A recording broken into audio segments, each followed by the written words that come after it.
Hey everybody, welcome to the real transphobes of TikTok. The transphobia on this app has just gotten so bad that it's led me to only one conclusion, that there are so many of these deluded cis women that go live every day to dehumanize the trans community who are simply just jealous. Yesterday, everybody, I made a video with pictures that I thought were of Martha again, but it turns out they're not only not of Martha again, but they are of somebody even worse on MV's panel. The pictures were sent to me misfiled in a message, so I assumed because of the message that those particular pictures belong to Martha again. I'll show you the message. I'll show you part of the message that I got as to why this assumption. This is the message that I got that led me to believe that these particular pictures belong to Martha again. As you can see from the text above, they were misfiled and apparently these pictures don't belong to her. In fact, these pictures actually belong to another panelist on Envy's panel, and her name is Audrey. If you think Martha again is bad with the things that she says, Audrey is far worse. Let's give you a highlights reel of Audrey's best for you guys all to see. Deaf people, you can't have the word deaf anymore, or any of your rights, or any of your history, because we're going to give the word deaf to people who just define themselves as deaf even though they can hear. I feel like I'm deaf because I'm ignoring half of what the other guy just said. Yeah. That's my feelings and you need to respect that. Yeah, I feel like I'm deaf just because I want to move my hands around in an expressive way.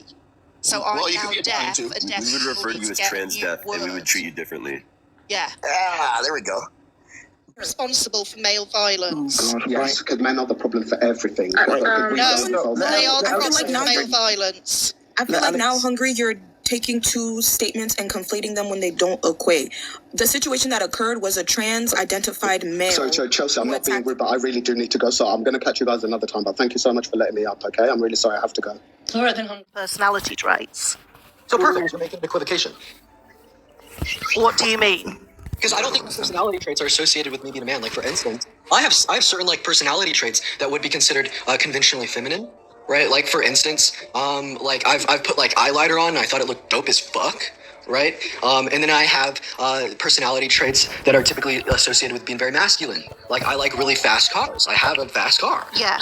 But I don't think that these personality traits of mine that are associated with femininity would impact my internal gender identity. And if I could make a distinction between these personality traits of mine and my gender identity, then it's very fair to say that you'd be making an equivocation.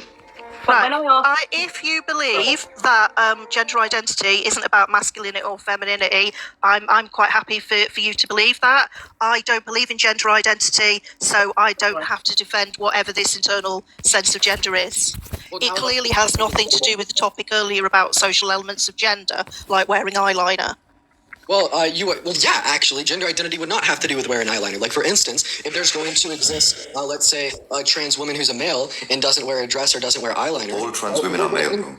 A trans woman, we would index, right, this gender identity to, like, other traits. But I like the point that I'm kind of at right now in the discussion of where this sense of self is being indexed, right? I think that we could say a plausible argument is these social categories, right? But even in the absence of, like, aligning with all of these social categories, I would still say that this individual would be just as much of a man or a woman as a cis man or a woman. So this is why I don't think it's completely reliant on these social categories. And this would go back to our conversation on the atom, right? I don't know what comprises an atom, but I know atoms exist. I don't know what would comprise our internal sense of self, but I would be able to denote that this internal sense of self would exist. Can I ask you a question? Do you believe? Well, we haven't explained what this internal sense of self is. We're all none the wiser since this conversation began. We've defined social elements of gender, and we've agreed on that. We have defined what masculinity and femininity are in terms of personality. You can look at things like the big 5 personality traits. Women are more likely to be agreeable. That's considered a feminine trait. Women higher in neuroticism. That's considered a feminine trait, right? So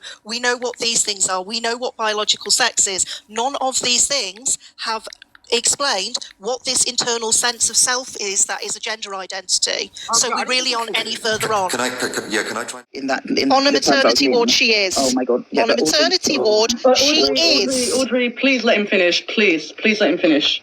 But Audrey, that's not how it is realistically for the what it's going to be for that child's life. And there is a huge bonding moment for men while at the time of birth as well. Like, they're connected, that's them. And there's other women even in the comments saying to you about how they're feeling completely different to you, and you're somehow speaking on behalf of yourself and all of these other women, and yet there's plenty of women arguing with you. And I get it's a situation at the moment because of everything that went on in Luna's ward, and I understand that, but there's alternatives that could be made that aren't going to be detrimental to the husband and to the women, the men and the women even, who are like going involved in this child's life, who created this child. And it's like you're not being able to see it from anyone else's point of view but your own. Okay, so I've acknowledged all of the points of view that have been made, and I understand how distressed some people are going to feel by this. I've said from the start, it's a contentious issue. However, I would say, if some woman is on a maternity ward, she is giving birth, and therefore she is a mother.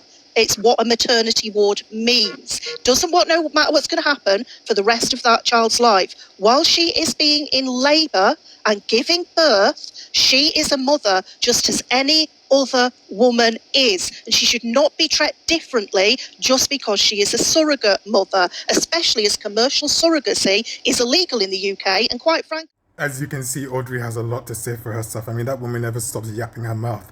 Her transphobia, her bigotry, and her outright refusal to at least try and find some common ground is why she's one of the biggest, disgusting transphobes to sit on Envy's panel. I mean, this is one of Envy's powerhouses that Envy calls a doctorate in biology, blah, blah, blah, blah, blah, blah, blah, blah, blah. And just to make sure that this was Audrey, I don't like misinformation. I don't like being lied to, and I definitely don't like putting a picture to somebody else's name, because this was too juicy for me not to have the correct name, but to know that this is not Martha again, but this is in fact Audrey. I'm like, Take a look at that rest of the proof. Ladies and gentlemen, this is Audrey Harrison Barbellier. Just to make sure this actually was her. Audrey not only has that doctorate in biology, but also she writes books as well. On Envy's birthday live stream, Audrey was reading out some of her steamy covers that she writes, blah, blah, blah, blah, blah. But all you have to do is look at the person to see just why this woman is a vile human being. Why she comes on to spew her transphobic rhetoric along with Envy, because she is truly not happy with herself. This woman that basically, how do I put this, is so jealous of other trans women. This woman is pressed.